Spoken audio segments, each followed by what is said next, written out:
Before we begin, let me ask you something. If your daughter was lying in a coma after a devastating car accident, and the doctors told you she had a chance of recovery with proper treatment costing $800,000, what would go through your mind? What would you do? My father made his choice. While I lay unconscious in the ICU at Massachusetts General Hospital, he signed papers that would have let me die, all to get his hands on my mother's $15 million trust fund. What he didn't know was that my lawyer was in the room recording every word of his cold calculation about the value of my life versus the value of my inheritance. I'm Fiona Sullivan, 32 years old, and when I woke up from that coma, I didn't confront him. I did something far more devastating that destroyed his $500 million medical empire in exactly 24 hours. If you're watching this, please subscribe and let me know where you are watching from. 3 months before the accident, I sat at the mahogany conference table in my father's office at Sullivan Medical Group, watching him slide another charity donation form across to me, the Sullivan Foundation for Medical Innovation, a name that sounded noble, until you looked closer at where the money actually went. Just sign it, Fiona, Robert Sullivan said, not even looking up from his phone. It's a simple tax write-off, everyone does it, but I'd spent 10 years as a legal director. I knew money laundering when I saw it, even when it wore a three-piece suit and carried my last name. I can't sign this, Dad. These transactions don't match any legitimate medical research expenditures. That's when he first said it. The words that would define our relationship. You're too soft for this business. Your mother was the same way. Weak. My mother, the woman who built the pharmaceutical fortune that funded his entire empire before cancer took her. When I was 22, she left me $15 million in a trust fund, locked until I turned 35, unless, of course, I became medically incapacitated. The family dinners became interrogations. Why won't you support the family business? Don't you understand loyalty? My brother James, the CFO, would sit silent, drowning his conscience in expensive whiskey, while our father called me the family traitor. They thought my refusal to participate made me weak. They mistook integrity for inability. They assumed that because I wouldn't cross legal lines, I couldn't see them being crossed. My mother's trust fund was supposed to be untouchable until I turned 35, unless I became medically incapacitated. It's funny how specific legal clauses become prophecies. You need to understand the scale of what Robert Sullivan controlled. Sullivan Medical Group wasn't just a hospital network, it was a healthcare kingdom spanning New England. 12 hospitals, 3,000 doctors,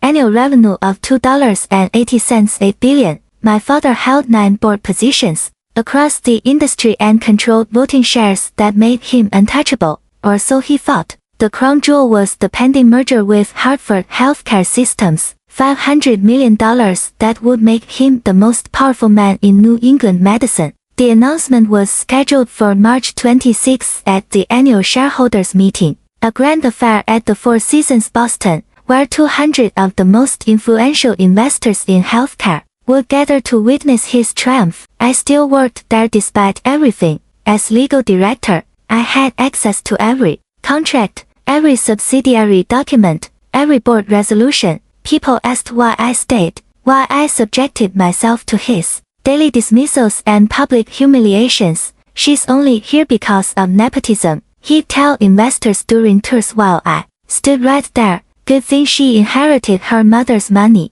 because she certainly didn't inherit any business acumen. But I stayed because someone needed to document what was happening. Someone needed to be the adult in a room full of entitled children playing with people's lives. The Sullivan Foundation alone had diverted $40 million in the last 5 years. I couldn't prove it yet. The paper trail was too sophisticated, but I knew the merger with Hartford Healthcare would make him the most powerful man in New England medicine. The signing ceremony was his Super Bowl, his coronation, his validation that he'd surpassed even my mother's legacy. He had no idea it would become his public execution. March 15, 2024, 8:30 p.m. I was driving home on I-93 after another 16-hour day cleaning up my father's aggressive contract negotiations. The rain had just started, that kind of March rain that can't decide if it wants to be snow.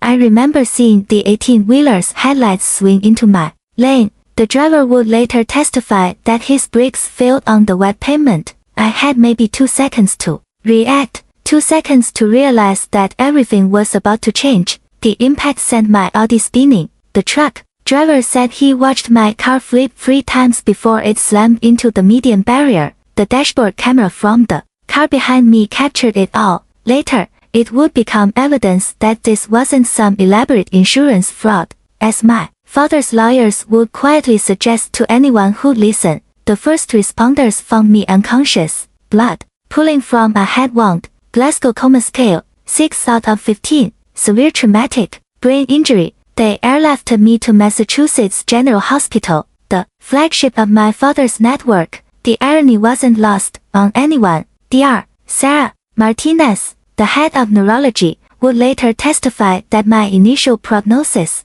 was actually optimistic, 70% chance of full recovery. She'd written in her notes, patient shows strong neurological responses, recommend aggressive treatment protocol, but that's not what my father heard when he arrived at the hospital 4 hours later. 4 hours. It took him 4 hours to drive 20 minutes because he'd stopped to call his lawyers first, then his insurance team, then the board members to assure them this unfortunate situation wouldn't affect the merger. When he finally walked into that ICU room, he didn't ask if I was in pain. He didn't ask about my chances. He asked Dr. Martinez 3 times about the possibility of a persistent vegetative state and whether my medical power of attorney documents were properly executed. He was already thinking about the trust fund, while machines kept me breathing, while my brain fought to repair itself. Robert Sullivan was calculating the value of his daughter's death. The accident wasn't the betrayal. The accident was just the opportunity he'd been waiting for. What my father didn't know was that Marcus Smith was already there. Marcus had been my personal attorney for 10 years, ever since I'd started documenting the questionable transactions at Sullivan Medical. He wasn't just my lawyer, he was my insurance policy. 3 years earlier, I'd signed a comprehensive medical advocacy document giving Marcus the right to be present during any medical decisions if I was incapacitated. It was buried in a stack of routine estate planning papers filed with the Massachusetts State Bar. My father never knew it existed. Marcus got the call from the hospital at 8:47 p.m. 17 minutes after the accident. Unlike my father, he came immediately. By the time Robert Sullivan was still on his first conference call with the board, Marcus was already in my ICU room with his briefcase.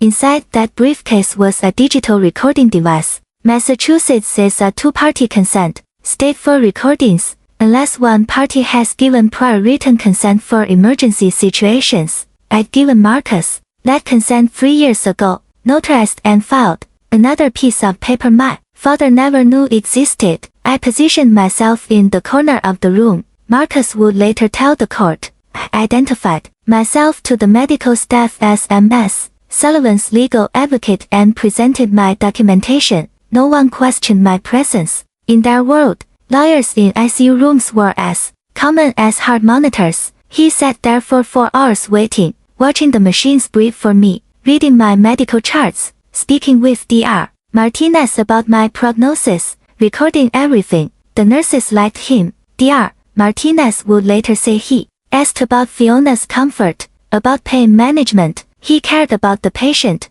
not just the paperwork. Marcus knew what was coming. We discussed it in hypotheticals a dozen times over coffee. If something happens to me, my father will come for the money. I'd even joked about it. But Marcus wasn't laughing. Now, he was documenting. Massachusetts law allows recording if one party consents, and I had given Marcus that consent years ago. Robert Sullivan entered my ICU room at 12:43 a.m. like he was walking into a board meeting. Armani suits still perfectly pressed despite the two lawyers flanking him, Mitchell Barnes from corporate and someone I didn't recognize. Marcus later identified him as David Cross, a specialist in estate law. Status report. My father said to Dr. Martinez, Not how is she, not will she be okay, just status report. Dr. Martinez, to her credit, maintained her professionalism. Your daughter has sustained significant head trauma, but her neurological responses are encouraging. We're seeing percentage chance of full recovery. Robert interrupted. Approximately 70%. With aggressive treatment and without aggressive treatment. The doctor paused. Mr. Sullivan, I'm not sure I understand. It's a simple question. What happens if we pursue comfort care only? Marcus pressed record. For the next 20 minutes, my father interrogated Dr. Martinez about brain death criteria, vegetative states, and the cost of various treatment protocols. He asked about my brain function 3 times, but never once asked if I was in pain. He pulled up my medical insurance on his phone, calculating deductibles while I lay there, unhearing, unseeing, but somehow still fighting. She has excellent insurance, Dr. Martinez pointed out. The experimental treatments would be largely covered. That's not the point, Robert said. He turned to Cross, the estate lawyer, pull up the trust documents. They huddled over a tablet discussing my mother's trust fund like I was already dead. 15 million, they kept saying. 15 million that could benefit so many others through the Sullivan Foundation. The trust passes to her father if she dies without children or a spouse. Cross confirmed, but only if she's deceased. Permanent incapacitation maintains her as beneficiary. That's when Robert asked the question that would destroy him. What if she's DNR? What if we decide not to resuscitate if she crashes? Dr. Martinez stiffened. Mr. Sullivan, your daughter is stable. There's no medical indication for a DNR order. I'm her father. I had medical power of attorney. Actually, Marcus said quietly, from the corner, speaking for the first time. You don't. The room went silent. My father turned to look at Marcus for the first time, his eyes narrowing.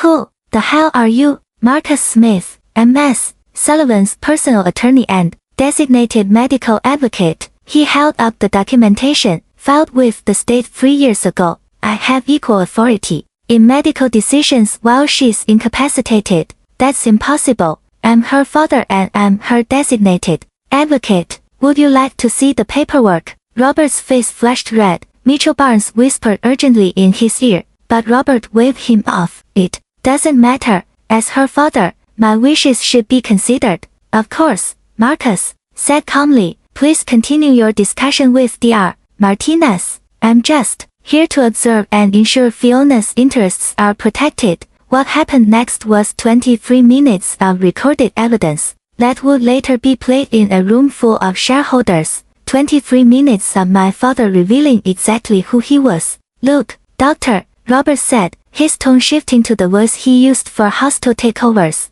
My daughter wouldn't want to live as a vegetable. She's told me many times she values quality of life over quantity. She's not in a vegetative state. Dr. Martinez insisted. Her brain activity shows, but she could be tomorrow next week. These things deteriorate, don't they? He pulled out his phone, showing her something. I've been reading about similar cases. Families bankrupted by false hope. Millions spent keeping bodies alive when the person is already gone. Mr. Sullivan, your daughter has a 70% chance. Let her go peacefully. The words hung in the air like a death sentence. We won't pay for experimental treatments when that money could save the hospital. Think about it. 15 million. Do you know how many pediatric cancer patients that could help? How many families without insurance? Dr. Martinez looked disgusted. Are you seriously suggesting? I'm suggesting we be practical,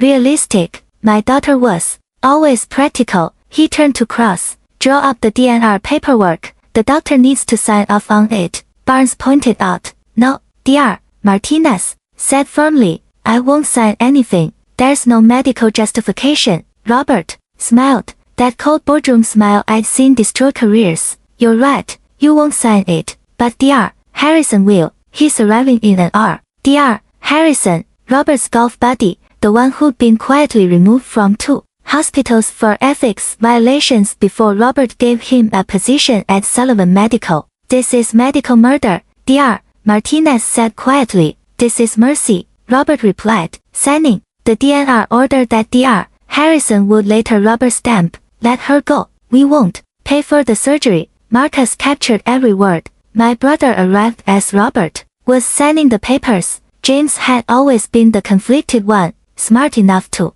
know what our father was, weak enough to need his approval anyway. Dad, he stood in the doorway, taking in the scene. Lawyers, documents, our father's signature on a death warrant. What's happening? We're making the hard decisions, Robert said without looking up. Someone has to. James moved to my bedside. He touched my hand, the first person in that room to actually touch me like I was still human. The nurses said she's responding. Well, they said the nurses aren't doctors. Dad, maybe we should wait. Robert's head snapped up. Wait for what? For her to deteriorate. For the merger to fall apart because the board thinks I can't handle family crisis. He stood, moving close to James. You want to keep your position, don't you? CFO of the new merged entity. I couldn't see James's face, but Marcus described it later. The moment my brother chose his corner office over his sister, she did say once that she wouldn't want to be kept alive artificially. James said quietly, the lie came so easily. I'd never said that. I'd actually said the opposite. During one of our rare, honest conversations. See, Robert turned back to Dr. Martinez. Even her brother agrees. But James wasn't done wrestling with his conscience. The trust fund, though, Mom wanted Fiona to have it. Your mother's dead, Robert said flatly, and that money could save the company from the Hartford investigation. Hartford investigation, that was new. Marcus made a note. James signed as a witness to the DNR. Later, he would tell me he convinced himself it was temporary, that I'd wake up before anything happened. He borrowed $1 million from me just 6 months earlier, money I'd given him to save his house from foreclosure. Some betrayals cost 30 pieces of silver, mine cost $2 million, and a CFO title. March 18th, 2024, 5:47 a.m. Fluorescent lights and the sound of a heart monitor. The first face I saw was Dr. Martinez, who actually gasped. Don't try to speak, she said, tears in her eyes. You're intubated. Just squeeze my hand if you understand me. I squeezed. The next few hours were a blur of tests, scans, and barely contained medical excitement. Miraculous recovery, they kept saying. Better than expected neurological function. Dr. Martinez couldn't hide her relief or her anger at what had almost happened. Marcus appeared at noon after the tubes were removed, and I could speak in a hoarse whisper. He closed the door, pulled out his phone, and played me a recording. My father's voice filled the room. Let her go. We won't pay for the surgery. I listened to all 23 minutes, heard my father calculate my worth, heard my brother lie about my wishes, heard them sign my life away for money and mergers. 3 independent neurologists have reviewed your charts, Marcus said quietly. Dr. Jennifer Wu from Johns Hopkins, Dr. Michael Roberts from Cleveland Clinic, and Dr. Amanda Foster from Mayo. All 3 confirmed. You never met the medical criteria for a DNR. I've had their reports notarized. The merger, I whispered. 8 days away, March 26th. I tried to sit up, but the room spun. You need to recover. Dr. Martinez interrupted, entering with a chart. And you need to be careful. Your father's been telling everyone you have significant cognitive impairment. He's already filed for emergency guardianship. That's when I made the decision. I looked at Marcus, then at Dr. Martinez. Then we give him what he expects. Doctor, if anyone asks about my condition, she understood immediately. Significant short-term memory loss, confusion, difficulty with complex reasoning. Marcus smiled grimly. How long do you need to play impaired? 8 days until the shareholders meeting. 3 independent neurologists would later confirm I never met the criteria for DNR. When Robert visited that afternoon, I gave him exactly what he wanted to see. I stared at him with unfocused eyes, struggling to remember his name. Dad, I said hesitantly, like I was guessing. Are you my dad? The relief on his face was obscene. Yes, sweetheart, I'm here. You've been in an accident. I don't remember. Everything's fuzzy. I let my words slur slightly. You've been taking care of me. Course. I've been handling everything. He pulled out papers, guardianship documents. You just need to rest. Don't worry about anything complicated. I looked at the papers with manufactured confusion. I don't understand these words. They're all jumbled. Behind Robert, Dr. Martinez's jaw clenched. She'd seen my real neurological tests. My cognitive function was at 98%. For the next 3 days, I performed. When the psychiatric evaluator came, Dr. Harrison's colleague, naturally, I failed every complex reasoning test while passing just enough basic ones to avoid suspicion. I couldn't remember the date, but knew my name, couldn't solve simple math, but recognized faces. Meanwhile, Marcus worked 18-hour days, every night. After visiting ours, he returned with encrypted files on his tablet. We communicated through a secure messaging app that looked like a meditation program on my phone.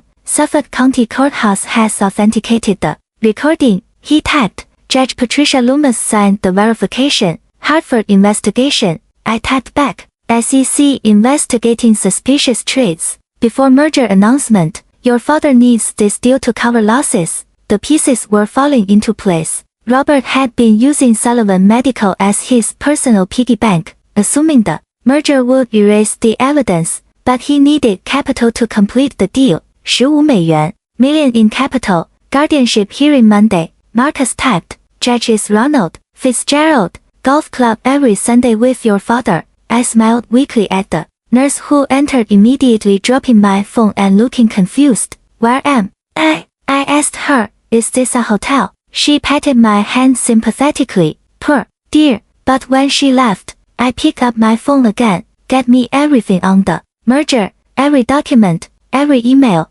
already done. Your access codes still work. They think you're too impaired to use them. I'm sorry, Dad. I don't remember the accident. You've been taking care of everything. If you've ever been betrayed by someone who was supposed to protect you, you understand why I couldn't just confront him directly. The evidence had to be ironclad and the revelation had to be public. Have you ever had to strategically plan your response to betrayal? Let me know in the comments, and please hit that like button if you want to see justice served. March 20th, Robert filed for emergency financial guardianship at 上午9点整 sharp. The petition painted me as a tragedy. Beloved daughter, brilliant, mind destroyed, unable to manage the complex trust fund my mother had left behind, significant cognitive impairment, following traumatic brain injury. The filing read, unable to comprehend basic financial concepts, requires immediate intervention to protect assets.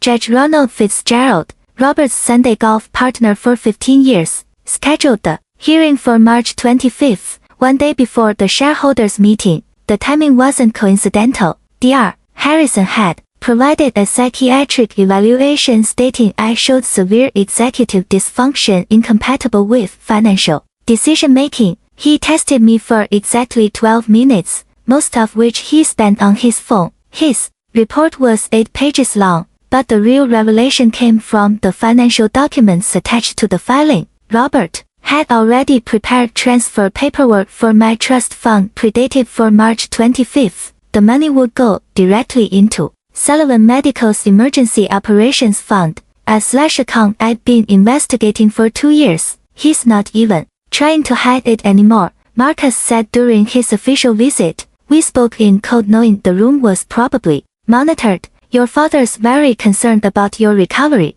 I'm grateful for his help, I replied vacantly. I don't understand why there are so many papers. Marcus placed a folder on my bedside table, ostensibly get well cards from colleagues. Inside were affidavits from 3 nurses who witnessed my coherent conversations when Robert wasn't around, each one notarized, each one stating they'd been told by administration to support the family's assessment of MS, Sullivan's condition. That evening, Robert brought Dr. Patricia Hanley, a psychiatric specialist who actually had ethics. She spent 2 hours with me, running legitimate tests. I failed them all spectacularly, but I saw her frown. When comparing my responses to my brain scans, the neurological activity doesn't match the behavioral presentation. She told Robert head injuries are unpredictable. He replied, surely you seen cases where the scans look better than the reality. She had, but she also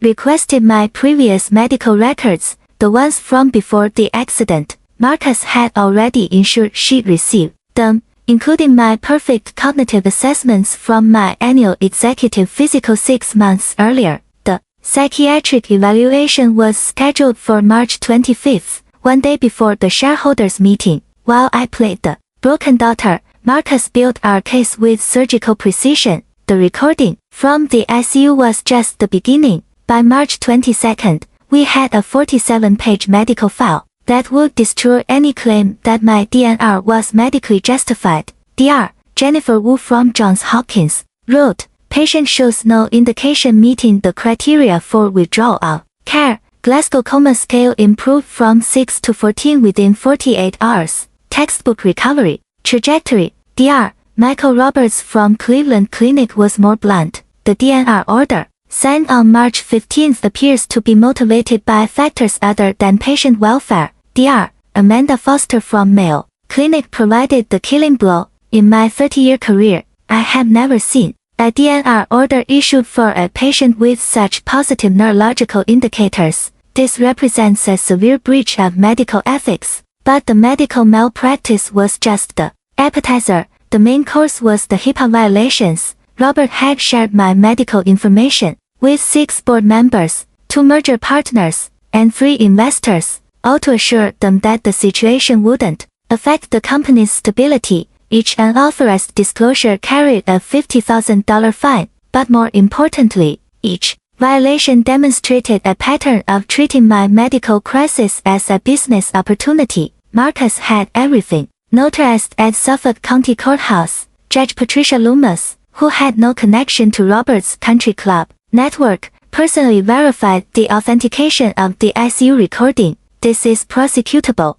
she told Marcus off the record. Criminal, not just civil. The FBI had also taken interest. Those suspicious trades before the merger announcement, they traced back to accounts connected to the Sullivan Foundation. Robert had been insider trading using charity funds, expecting the merger to cover his tracks. The $15 million from my trust would have replaced what he'd stolen. We also discovered something else in the Sullivan medical bylaws. Article 7, Section 3. Any executive found guilty of medical malpractice or significant breach of fiduciary duty shall be removed from position within 24 hours of board determination. It required a 2/3 vote. With 9 board members, we needed 6. Marcus had quietly reached out to 3 independent board members, Dr. Elizabeth Chong, Professor Michael Torres, and Sandra Williams, all of whom had been growing concerned about Robert's increasingly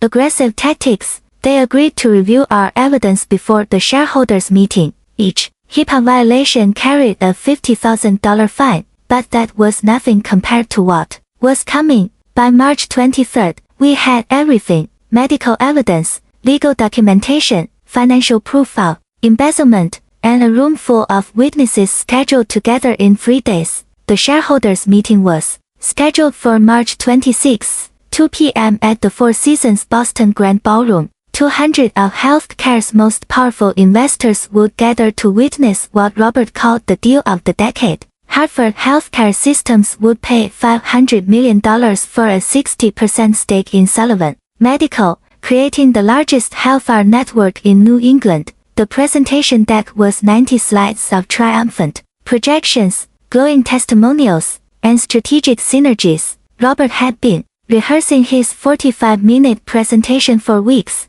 The Wall Street Journal, Boston Globe, and Healthcare Finance Weekly had all confirmed attendance. Bloomberg would be live streaming portions of the announcement. This wasn't just a business deal, it was Robert's coronation as the King of New England medicine. What the attendees didn't know was that the SEC had opened a formal investigation 3 days earlier. The suspicious trades Marcus had uncovered were just the tip of the iceberg. Hartford's due diligence team had also started asking uncomfortable questions about the Sullivan Foundation's financials. On March 24th, I made a calculated move. I called Robert from my hospital bed, sounding weak and confused. Daddy, the nice lawyer man says there's an important meeting tomorrow, something about papers. Don't worry about it, sweetheart. I'll handle everything at the guardianship hearing. Oh, okay. Will you be having another meeting? You always have such important meetings. He chuckled.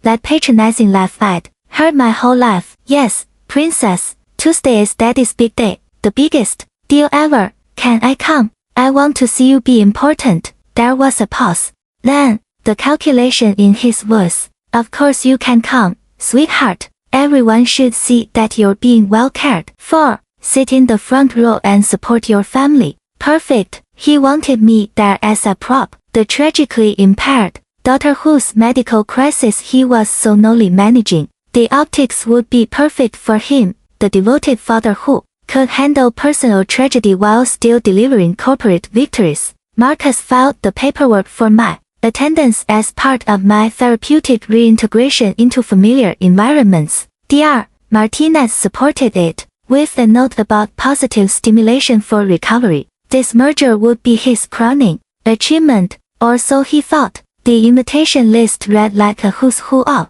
healthcare power brokers. Everyone who mattered would be there to witness Robert Sullivan's greatest triumph. They witnessed something. All right, March 25th, 10 p.m. Celebrated the successful guardianship hearing with champagne at the Ritz-Carlton bar. I sat in my hospital room with Marcus, signing the most important documents of my life. Judge Fitzgerald had ruled exactly as expected, full financial guardianship to Robert, effective immediately. But we anticipated this. Marcus had filed an emergency appeal with the state Supreme Court 90 minutes before the hearing even started, citing judicial conflict of interest. The appeal would be heard in 72 hours, long after the shareholders' meeting. Your father's already initiated the trust fund transfer, Marcus said, showing me his laptop screen. 15 million, scheduled to move at 9 a.m. tomorrow. Let it happen, I said, signing my name,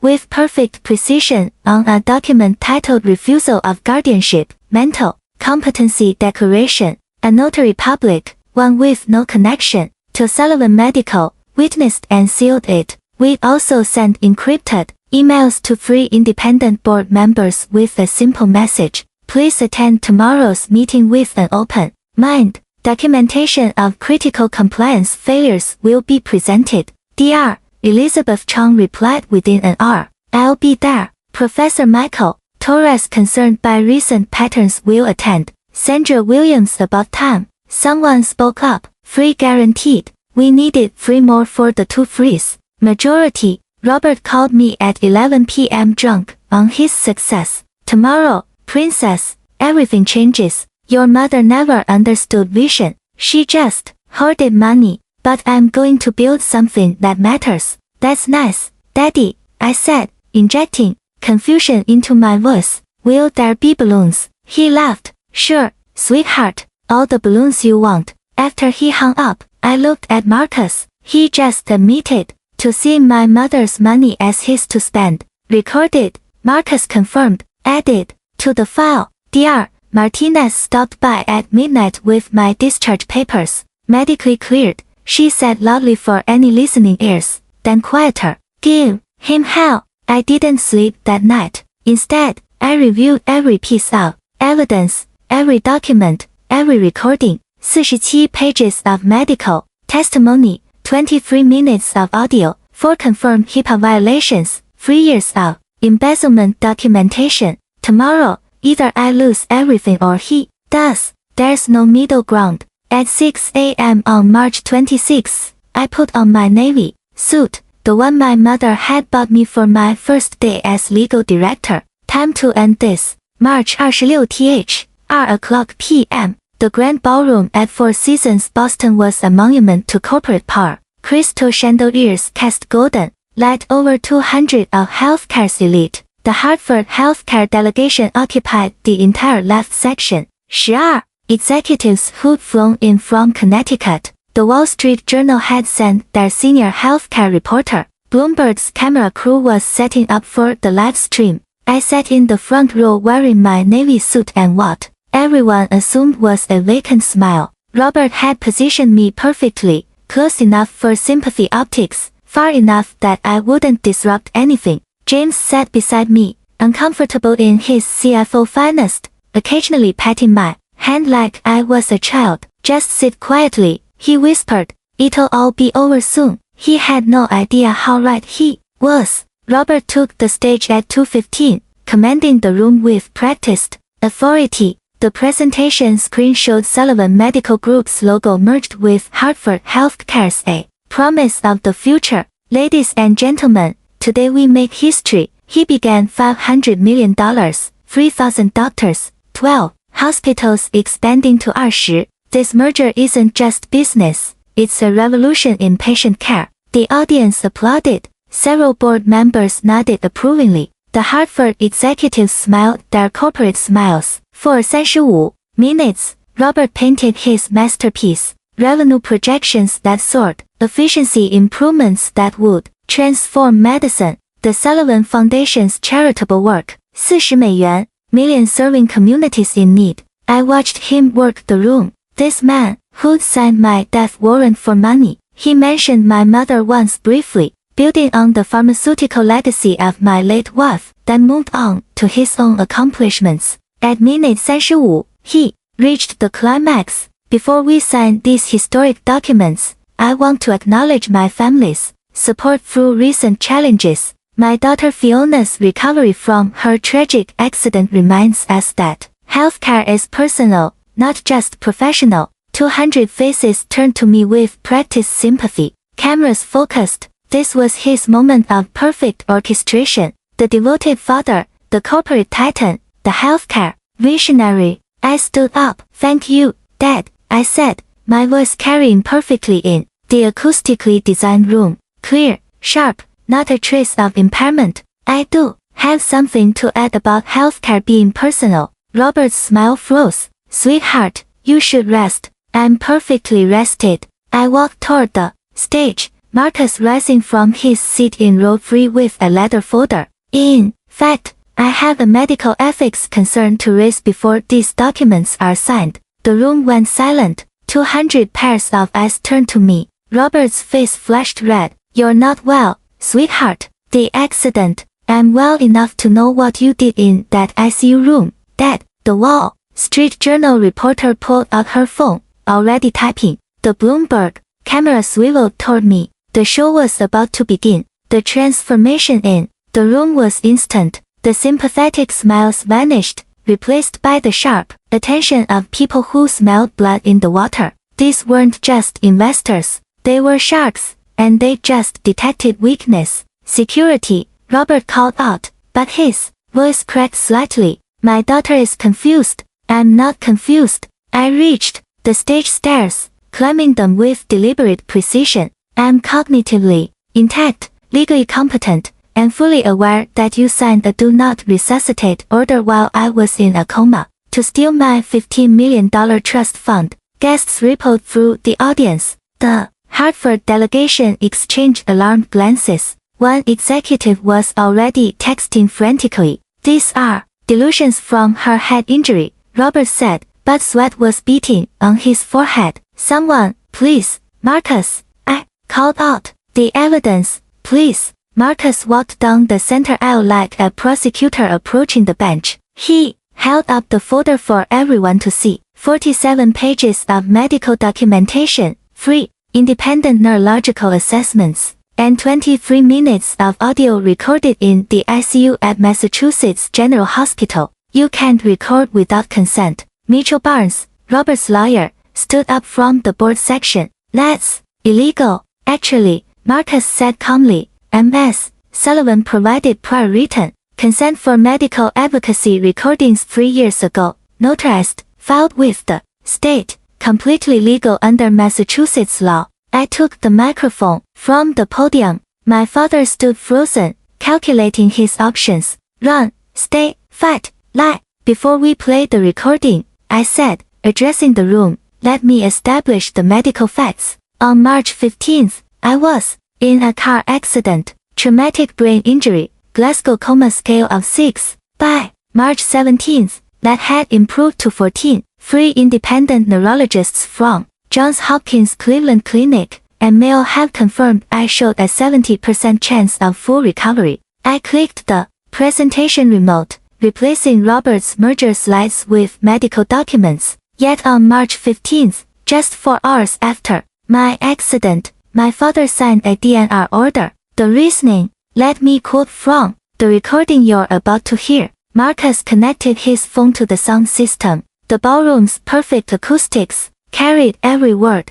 Let her go peacefully. We won't pay for experimental treatments when that money could save the hospital. Then clearer, 15 million million. Do you know how many pediatric cancer patients that could help? And finally, the killing blow, the trespasses to her father if she dies without children or a spouse. The room erupted. Board members shot to their feet. The Hartford executives were already heading for the exits. Someone shouted, "This is medical murder." Robert grabbed for the microphone, but 2 security guards, the same ones he'd called for me, stepped forward. They looked confused, unsure who they were supposed to be protecting or removing. "This is taken out of context," Robert shouted over the chaos. "Then let's play. All 23 minutes, I said calmly. Let everyone hear the full context." The Hartford team left at minute 37. The merger died at minute 38. This is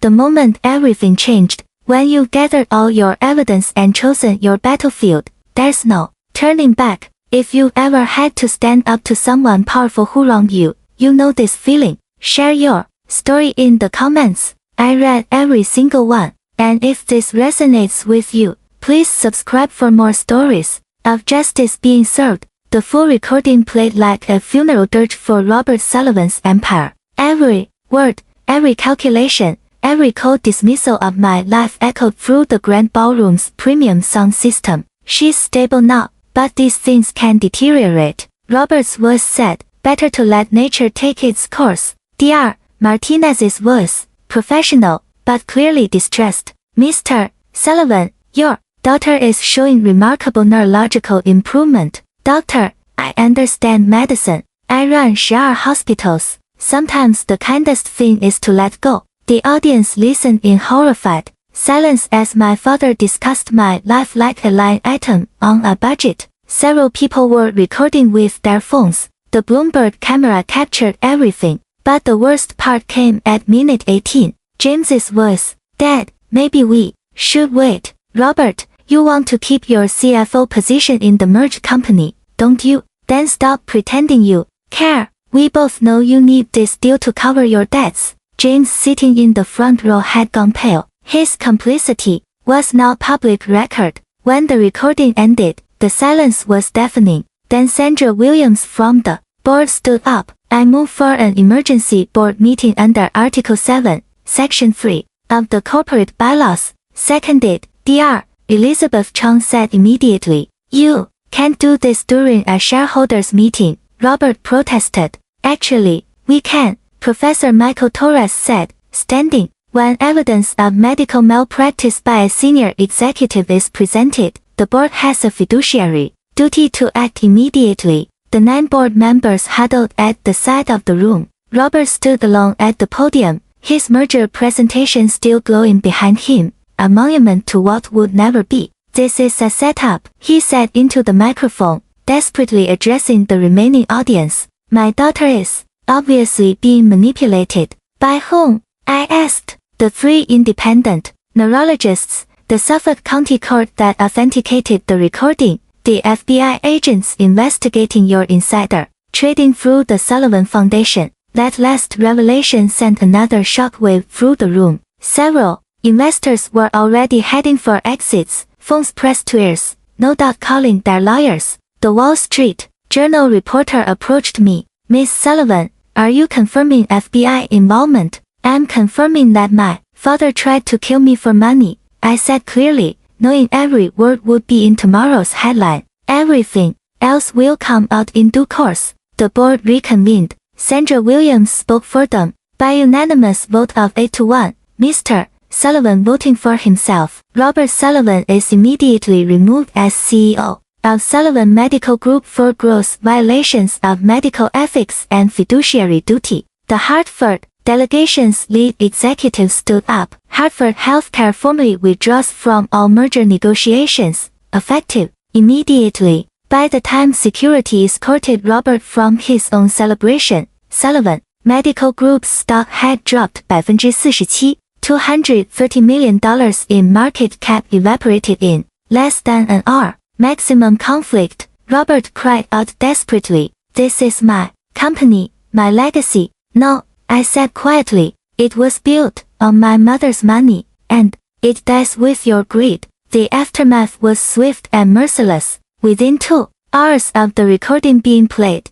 Massachusetts General Hospital suspended Dr. Harrison's medical privileges. Pending investigation, the Massachusetts Medical Board launched a formal inquiry into the DNR order. The state attorney general's office opened a criminal investigation, but the immediate consequences were just as devastating. For HIPAA violations at $50,000 each meant $200,000 in personal fines for Robert, and that was just the federal penalties. The state could add more. Each board member he'd illegally informed about my medical condition could also sue for being given information that made them potentially liable. By 6 p.m., 8 of the 9 board members had submitted their votes to remove Robert permanently. The 9th, Robert himself, was no longer recognized as having voting rights due to the ethics violations. Marcus had prepared everything. The moment the board voted, he filed the documentation with the Secretary of State. He also filed criminal complaints with the Boston Police Department for attempted murder through medical negligence. The evidence is overwhelming. Detective Patricia Murphy told me that evening, the recording alone would be enough. But with the medical documentation, your father's looking at potential attempted murder charges. The FBI arrived at Sullivan Medical Group's headquarters at 7 p.m. with a warrant. They seized servers, documents, and froze the accounts of the Sullivan Foundation. The $40 million in charitable donations would be traced transaction by transaction. James found me in the hotel lobby after the meeting, his face gray with shock and shame. "Fiona, you signed the DNR." "As a witness," I said simply. "You lied about my wishes. I thought you were going to die anyway." "Dad said the doctors." "Dad lied and you chose to believe him because it was easier than standing up to him." He pulled out his phone showing me a message.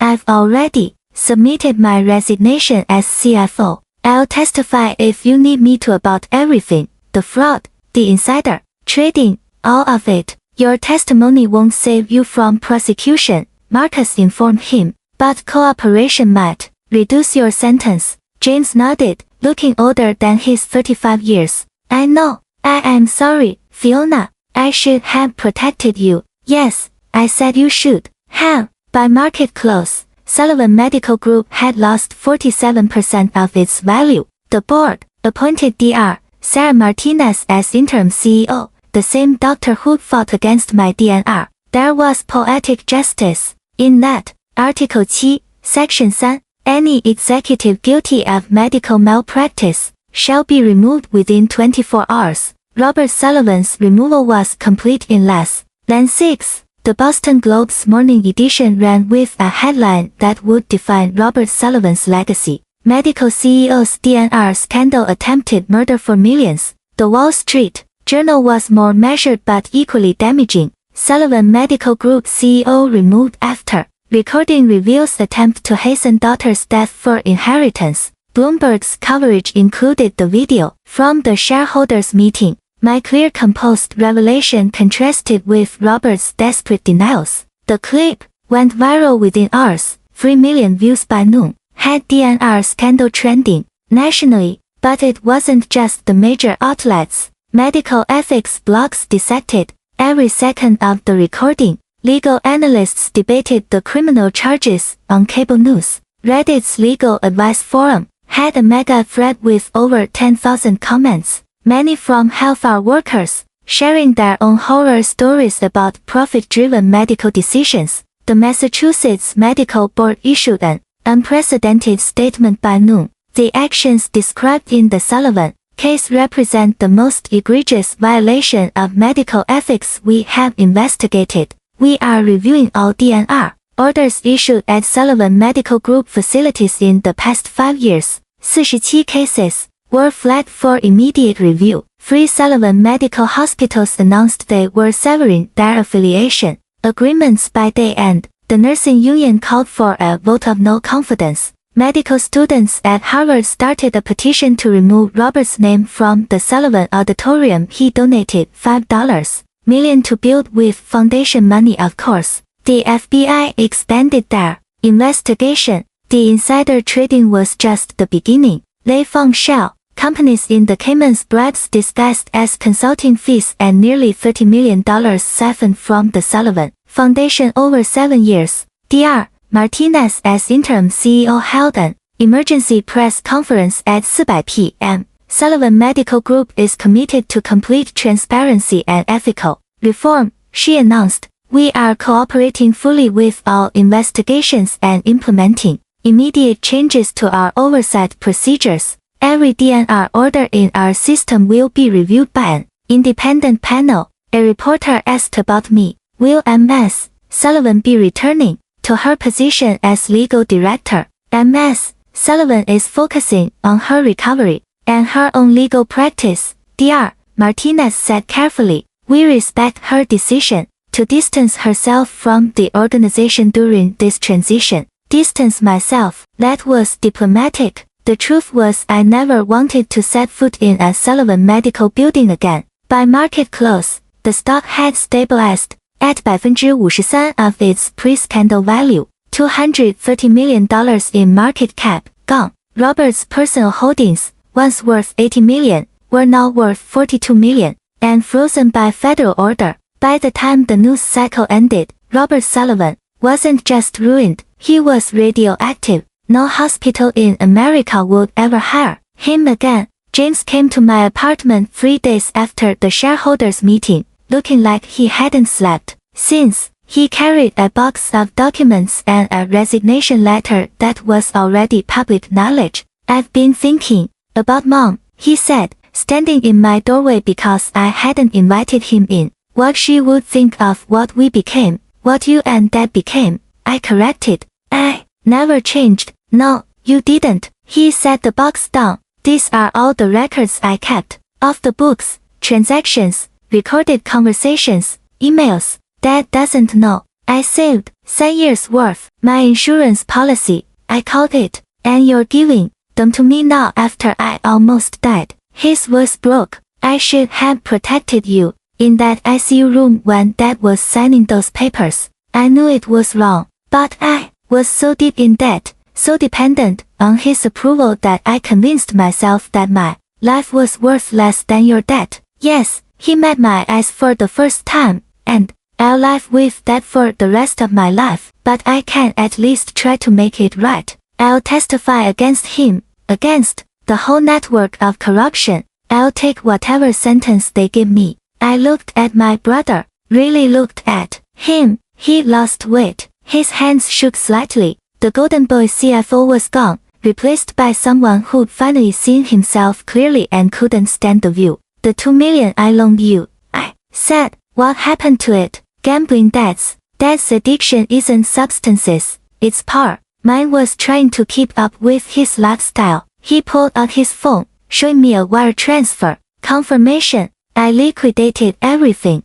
My house, my cars, my portfolio. You have your $2 million back by end of business today. And then I disappear. Change my name. Maybe start over somewhere nobody knows the Sullivan name. He turned to leave, then stopped. I know you can't forgive me. I wouldn't forgive me, but I wanted you to know that when I said you should have been allowed to die, I was really talking about the part of me that needed to die. The part that chose him over you. I didn't forgive him, but I took the box. I should have protected you, he said one more time. Yes, I agreed. You should have. March 27th, 9 a.m. on the 42nd floor of Sullivan Medical Group headquarters felt like a courtroom. 8 board members sat around the mahogany table that Robert had personally selected to project power. His empty chair at the head looked like a wood. I attended via video link. Marcus had advised against any physical presence that could be construed as seeking control. I watched from my laptop as the board systematically dismantled Robert Sullivan's empire. Motion to formally terminate Robert Sullivan as CEO, effective immediately, Sandra Williams, announced, seconded, said Dr. Chen. The vote was 80. Robert, attempting to join virtually from his lawyer's office, was denied access to the meeting. Motion to revoke all of Robert Sullivan's signing authorities and board positions. Another 8-0 vote. Motion to appoint Dr. Sarah Martinez as interim CEO for a minimum term of 1 year. 8. Dr. Martinez accepted with gravity. My first act will be to establish an independent ethics committee to review all executive decisions from the past 5 years. Professor Torres raised the next issue. Ms. Sullivan, the board would like to offer you the position of Chief Legal Officer with full autonomy to investigate and reform our compliance procedures. I appreciate the offer, I said clearly, but I must decline. Sullivan Medical Group needs to rebuild without any Sullivan family members in leadership positions. The name itself is tainted, then we should consider rebranding. Sandra Williams suggested, distance ourselves from the Sullivan name entirely. They would eventually vote to become Commonwealth Health Systems. Robert's name would be scrubbed from every building, every document, every press release, erased like he tried to erase me. There's one more matter, Dr. Martinez said, the trust fund that Mr. Sullivan attempted to access, the $15 million. It remains in my mother's trust, untouched. I confirmed. I'll be establishing a foundation for traumatic brain injury research and supporting families dealing with medical malpractice. It will have no connection to this organization. Mitchell Barnes, Robert's former lawyer, had already fled to his car when the FBI arrived. He would later be disbarred for his role in facilitating the attempted guardianship fraud. The meeting ended with a moment of silence, not for Robert, but for what Sullivan Medical Group could have been if greed hadn't poisoned it from the top. I didn't want his throne, I told them before disconnecting. I wanted my freedom. Today, we both got what we deserved. The board minutes would record it as the shortest executive termination in corporate history. Total time from violation exposure to complete removal, 18 hours. I saw Robert one last time 3 days after the board meeting. He appeared at my apartment building at 10 p.m. looking like he aged a decade and 72 hours. His Armani suit was wrinkled, his silver hair, always perfectly styled, hung limp. The security guard called up to warn me, but I let him in. I wanted to see what remained of the man who tried to kill me. He stood in my living room looking at the photos on my mantle, all of my mother, none of him. I've lost everything, he said, his voice hollow. 7 board positions gone, personal assets frozen. Barbara filed for divorce this morning, and she's taking half of whatever the FBI doesn't seize. Barbara, my stepmother, who'd married him for money. There was poetic justice in her leaving him the moment the money disappeared. The FBI says I'm looking at 20 years, he continued. Insider trading, embezzlement, wire, fraud. They haven't decided whether to pursue the attempted murder charge. I said nothing. Let him talk. Let him feel what I felt in that coma. Helpless, voiceless, at the mercy of others. I had debts, he said suddenly. 30 million to people who don't accept bankruptcy as an excuse. The merger was supposed to clear everything. Your trust fund was plan B. So, you chose your gambling addiction over your daughter's life. For a moment, his mask cracked completely. I just wanted to protect the legacy. Your mother built something beautiful, and I turned it into something powerful. I thought if I could just get through this crisis, you would have let me die. The words hung between us like a blade. I was desperate, he whispered. The Russians said they'd kill me if I didn't pay by April. I thought I convinced myself you wouldn't want to live as a vegetable, that the money would do more good. Stop. I stood up, facing the man who gave me life and then tried to take it. You weren't thinking about my wishes or the greater good. You were thinking about yourself. You always only thought about yourself. He aged another year in that moment, shoulders sagging. The mighty Robert Sullivan reduced to a broken old man in an expensive suit. I know, he said quietly. I know what I am now. I just wanted to protect. No, you wanted to survive, and you were willing to sacrifice me to do it. I walked to the door, opening it. Get out. If you contact me again, I'll pursue the attempted murder charges myself. He shuffled toward the door, then stopped. I'm sorry, Fiona. Desperation doesn't excuse evil, I said. Even monsters have reasons. That doesn't make them less monstrous. For the first time in 40 years, Robert Sullivan had no title after his name. The trust fund my mother left me remained untouched. 15 million that Robert had been willing to kill for. On April 1st,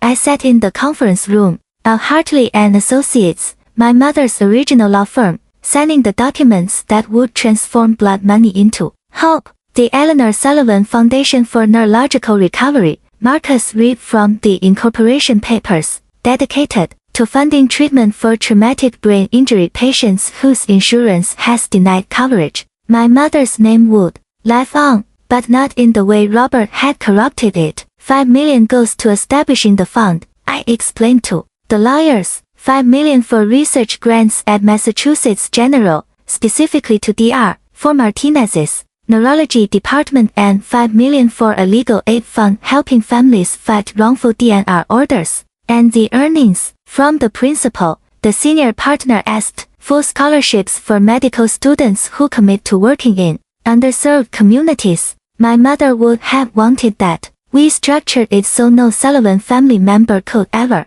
control or benefit from the foundation. An independent board of medical ethicists and patient advocates would oversee every dollar. That afternoon, I received a call from Dr. Martinez. 3 families have already reached out. Their loved ones had DNR orders signed under suspicious circumstances at Sullivan facilities. Your foundation could help them get justice. Then we start with them, I said. James's 2 million arrived as promised along with a note. This doesn't absolve me. Nothing can, but maybe it can help someone else. I added it to the foundation. By the end of the week, we received over 200 applications for assistance. Families who'd been told their loved ones were too expensive to save. Patients who'd been written off because their insurance had caps. People like me who'd been valued in dollars instead of heartbeats. The first grant went to Maria Gonzalez, a 19-year-old college student whose family was told they needed to consider other options after her motorcycle accident. With our funding, she received the experimental treatment her insurance denied. She's walking today. The second went to Thomas Chen, 72, whose children were pressured to sign a DNR because at his age, quality of life would be minimal. He's now playing piano at his granddaughter's recital. Each success was a repudiation of Robert's philosophy. Each recovery was proof that some things matter more than money. Mother's money would heal, not harm. The foundation's motto engraved on a plaque in the waiting room of our first clinic. Every life has value beyond measure. Eleanor Sullivan, 1961-2014. By September, I established my own practice, Sullivan Legal Services, keeping my name to remind myself why I fight. We specialized in medical malpractice and patients' rights, particularly cases involving coerced DNR orders and premature end-of-life decisions.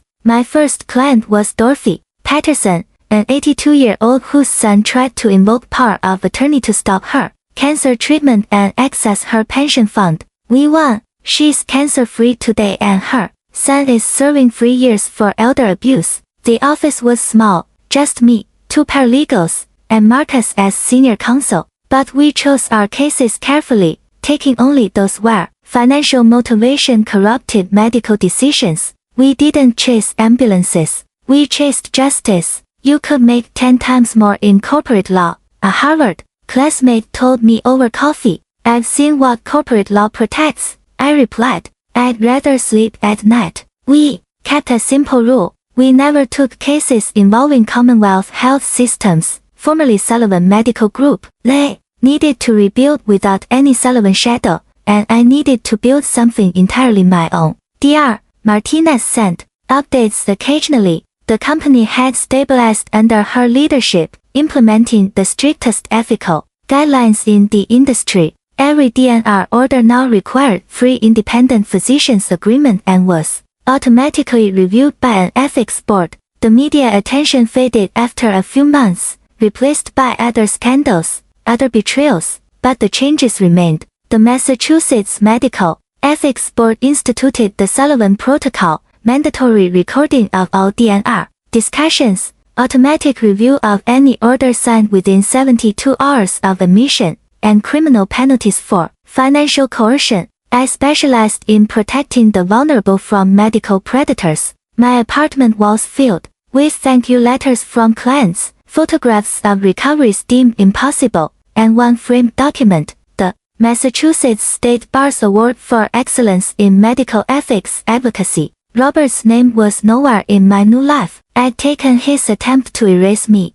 and turned it into purpose. October 2024. The courthouse steps were crowded with reporters as Robert Sullivan was sentenced to 2 years probation for HIPAA violations. The federal prosecutors had decided not to pursue attempted murder charges, citing insufficient evidence of premeditation, but the civil penalties were crushing. $1.2 million in fines, complete liquidation of assets, and a lifetime ban from serving on any medical board. I didn't attend the sentencing. I was in court myself that day, winning a $12 million settlement for the Hendricks family, whose daughter had been denied experimental treatment by her insurance company, while the hospital's CFO coincidentally bought stock in the competing treatment manufacturer. Sullivan Medical Group, now Commonwealth Health Systems, had recovered to 60% of its pre-scandal valuation. The rebranding was complete. Robert's portrait had been removed from every building,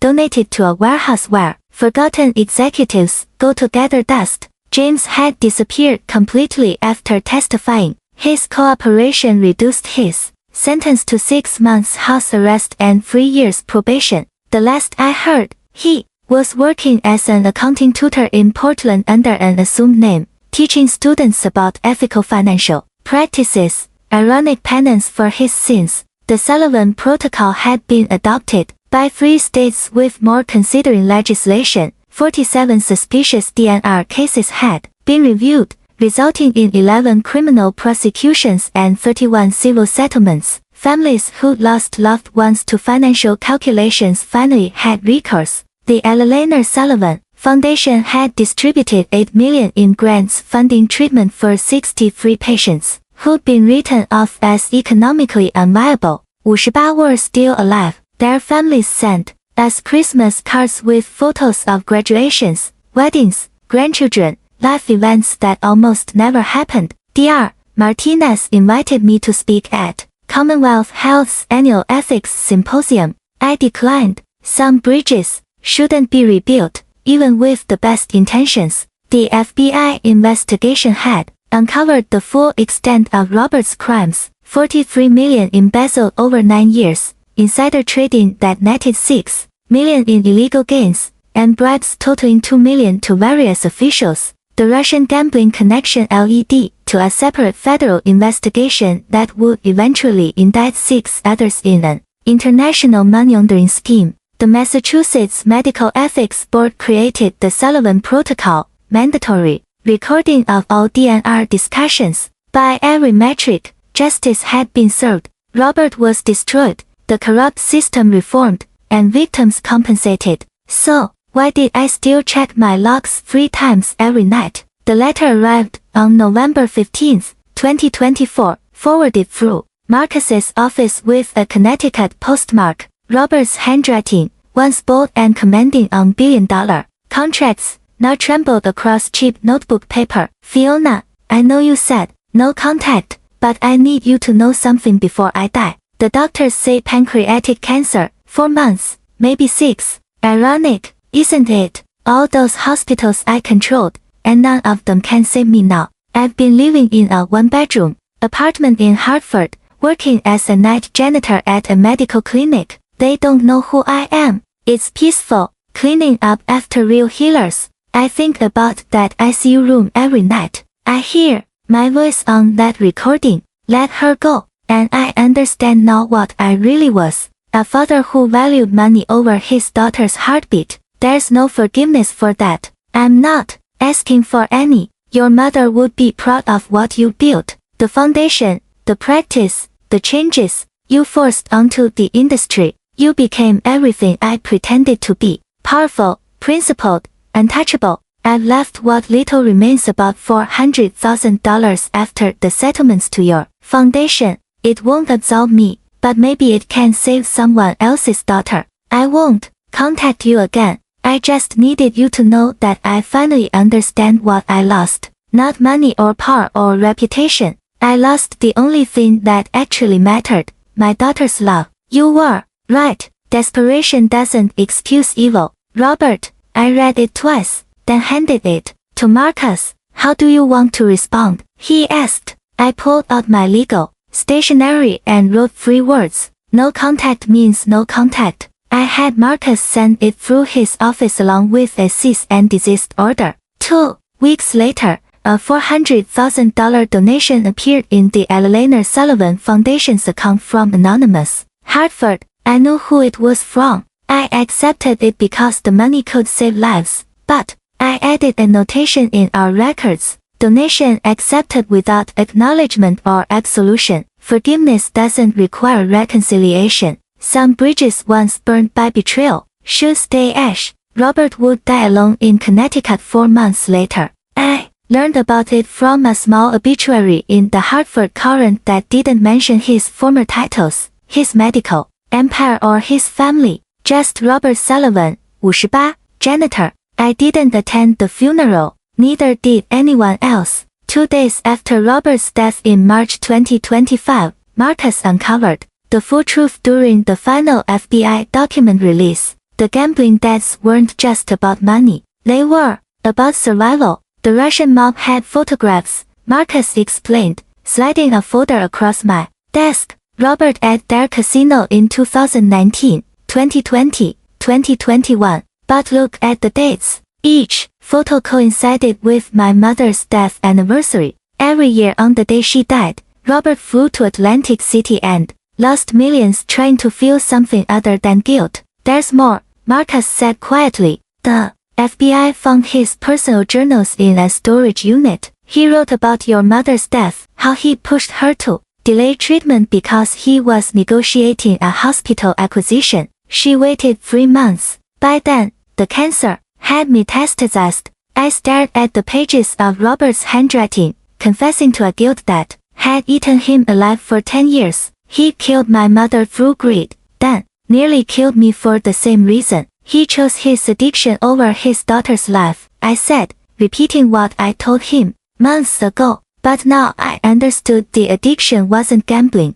It was trying to escape the guilt of killing the only person who ever truly loved him. The Russians knew about your mother, Marcus continued. They used it as leverage. Pay us or we'll tell your daughter what really happened to Eleanor. The final piece clicked into place. Robert hadn't just tried to kill me for money. He tried to kill me to keep his secret. If I died, the truth about my mother would have died, too. He chose his addiction over his daughter's life, I said again. But this time, I understood. He'd been addicted to hiding from the truth. Even monsters have reasons. That doesn't make them less monstrous. I took the journals and the FBI report and locked them in my safe. Someday I might read Robert's full confession. Someday I might understand how a man could kill the 2 people he claimed to love most. But not today. Today I had a client meeting. A young father whose wife's hospital wanted to discontinue life support because their insurance had lapsed. His wife had an 80% chance of recovery with proper treatment. I would make sure she got it. Because that's what Eleanor Sullivan's daughter does. She saves the people others would let die for money. Thank you for witnessing my story. Sometimes the greatest betrayals come from those closest to us, but evidence, preparation, and choosing the right moment can deliver justice. If you survive family betrayal or medical malpractice, know that you're not alone. Please subscribe for more stories of truth prevailing over power. Share this with someone who needs to know they can stand up to their oppressors. And remember, document everything.